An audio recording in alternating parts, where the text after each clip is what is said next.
Working as a designer and then transitioning into being an artist was not easy at all. I trained in design, I did a diploma, then I went to London and studied at Central St. Martin's, and I majored in design, and that too woven design. And when I came back to work in India, it was next to impossible to get people to understand the value of design. And I moved from designing woven fabrics to designing print design for saris, which was much more lucrative. And one of my clients, he used to come about once a month, and he would, pick up whatever print designs I had done. And after a while, after about a year or so, he says to me, I love your designs. When I look at them on paper, they're just irresistible. But when I try and translate them onto fabric, I can't get the same results. And one day he told me, he says, in my factory, I have 20 buckets of color. And those 20 buckets of color have to go for the entire day's production. And I can't have a yellow in one that is slightly blue and a yellow in one that is slightly pink. It has to be the same uniform yellow. I tried to work around that, and the frustration got to me, and I started painting saris myself. I had complete control over that. But when it came to the value I got for that, it was pittance. And when I told one of my clients that, this kind of work, and it's like a work of art, I need, to sustain this, I need to be paid more for it. One said to me that, artists have to suffer, which kind of really got my goat. And I said, hasn't you learned anything from history? And the other guy says to me that, but how much time did it take? Probably took you half an hour to just... And I said, just imagine, I'm going to take this brush, which is like a painter's brush, and I'm doing calligraphy. I'm writing Hindi letters, and I'm doing like one letter right across this 5.5 meter sari. And I said, can you imagine that has taken me 30 years of working and learning and experience. So you're paying for 30 years, not half an hour. But he couldn't grasp it. That's what got me thinking about the value of the work that I did. And then I started working with the craftsmen. And through that I realized that they were so undervalued. And it was, they were treated like skilled labor. They didn't have any design component. And the traditional role of the craftsman was conceptualizing and production. It was a dual role. It was not like I'll tell you what to do and you do it. And as a designer, I felt very intimidated playing God, because I had to go and tell them through these government projects that I was doing that this is what will sell. And did I know? Heck, I hadn't a clue. So that kind of got me going. My conscience was pricked. I picked up on the vibes. I picked up on their resentment of the fact that I stayed in a 5-star hotel, and they would, sort of in their villages, no AC, no fan also sometimes, and very Spartan living, which I admired, and I sort of took photographs of everything. And I felt a bit of a voyeur. And I said that, what can I do to really sort of create a value? And that's when I started thinking that I wanted to become an artist craftsperson. Now, I didn't want to take a medium that was like painting on fabric, which was not rooted in the traditional ethos. And I wanted to do something that was rooted in Indian. And sort of, embroidery is very much a part of everyday life, and everybody understands it. It's also something I did as a child. So that's how I came to embroidery. Having learnt weaving, I was used to handling thread. I liked handling thread. And the whole experience of painting on fabric allowed me to sort of create a narrative. It allowed me to bring in form and pattern and stuff like that. And so embroidery brought the two together. I was able to, create a visual and also have that, that tactile thing of working with thread. And a lot of my work actually, I sort of take it apart. I take the threads apart, I just take the threads apart, if you can see that. It's sort of become very sort of significant of the inner state that I speak of, where the fabric is evocative of the fabric of being. When you take it apart is when you begin to understand the thread that created it. Sometimes it is, you're frazzled, so you do it, and that is catharsis, and it calms you down. And sometimes, even if you're agitated, if you're just sitting and doing this, with the needle and thread, you just, doing it. You just needle in, needle out, going in, and you have to concentrate, because you've got to go in the right space, otherwise it's not neatly done. by the end of it, I mean, I'd probably done this much in about an hour.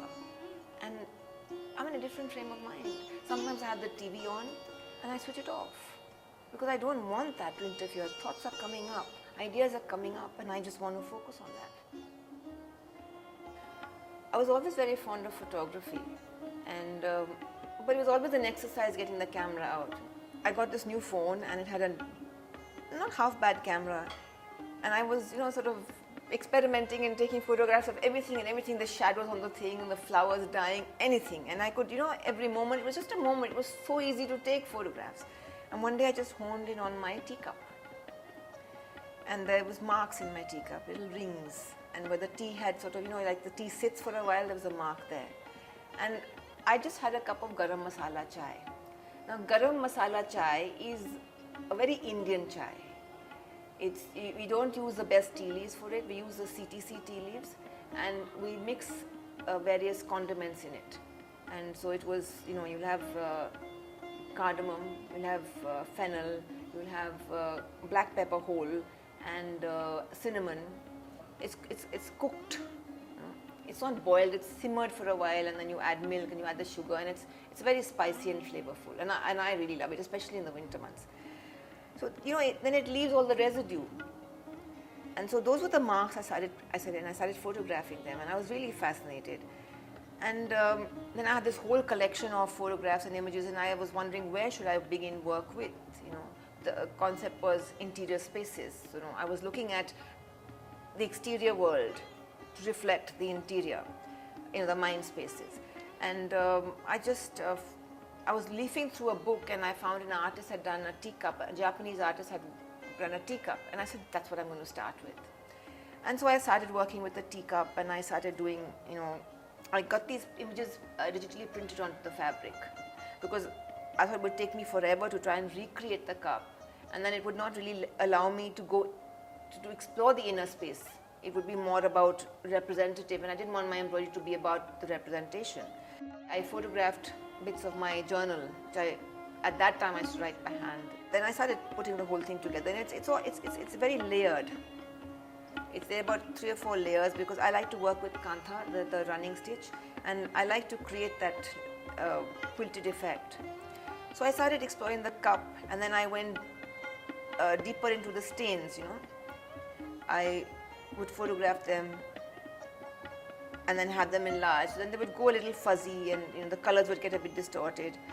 And then I really enjoyed putting getting a reflection of and finishing things off. So I brought cross stitch into it, and then kantha and cross stitch became very important in the work that I did. I sort of bring them two together. I also work on a crazy cross stitch, which I sort of developed for my own work a few years ago, which allows me to shade things with a lot of detail, because I can mix the colors. I have some of that here also, and then sort of couching also comes into play. Couching is the laid thread embroidery. This is when I've taken it out of the context of the cup. I'm now exploring it beyond the cup. I was also by this time writing stories on my blog called Garam Masala Chai, which was about the various condiments and of being in India, the things that kind of are in my socio-cultural gene. But I couldn't really bring out through those stories what it was that I was trying to say. I was reluctant to bring the focus so much on myself, And so I said, okay, now I want to look at stains that I have created. And so I started creating stains. Anything that I found in the kitchen that I could stain, not dye with, but stain, where it would stain. So I would have to heat them. So sometimes they'd get overheated in the oven, and they'd get all burnt like this. And I found them absolutely fascinating, because they were very reflective of my state of mind. Sometimes the anger and the frustration I felt about various things, people, things, events in my life. I put up a thing on Facebook, asking my friends that what would make you feel ashamed. What would you feel sort of embarrassment, guilt, or shame? What would create that sense of a stain in your mind? And I got back a whole list of words, and so I started writing them out. And then I kept going over and over and over them, and making them into little blobs. And they started looking like this stain, which I created by putting layered fabric under my teacup. The first one I decided to work was with lyre. because I experienced something where I judged somebody as a liar in my mind, and I came home not feeling very comfortable, and so I wanted to examine that. I layered the fabric with it. If I can put it to the light, you'll see that. You can see the different configuration of layer in the different stained fabrics. It was influencing me at some way. It was influencing the fabric of my being, and so by wherever it would sort of, sometimes I would feel more rattled by it, and then I would tear it apart. Sometimes I'd feel calmer about it, and gradually after doing all this ripping and tearing and everything, I started examining this whole thing about liar as something that, or a stain, something that, somebody tells you, you're fat, you're a bitch, you're stupid, or you're a liar. And if you're told this again and again and again, it becomes kind of a pattern that's sort of a tape that's playing in your head, and it becomes deeply embedded in your subconscious. It's very calming when you begin to accept everything, and that sense of the spirit being one conditional love. You get a sense of that. And a lot of my work is about this space of where, I start with something that could be bothering me, and the expression is cathartic, and then I sort of, through the catharsis, it becomes transcendent. You sort of go beyond it. Every spiritual master or teacher or anybody who's really followed any kind of spiritual path will tell you that to be able to transcend, to be able to get past what you're feeling, you have to express it, you have to deal with it. Burning has been a very important part of my art for a very, very long time. It allows me to actually give vent to all that anger and frustration, and believe me, there's a lot of it inside. And I've always internalized it, so for me, being able to express it through my art is amazing. And when I'm talking about stains, it's not always something that I can just pull the thread and just stain the thing. Sometimes I just need to deal with that anger that's coming up, that ugliness inside you, and so it brings forth the anger. And so I love burning the fabric. I just burn it, and then there's like over here there is this nylon net. And it just does wonderful things when it burns. It becomes like a lace. And here I've done with this potassium permanganate, I've dyed it.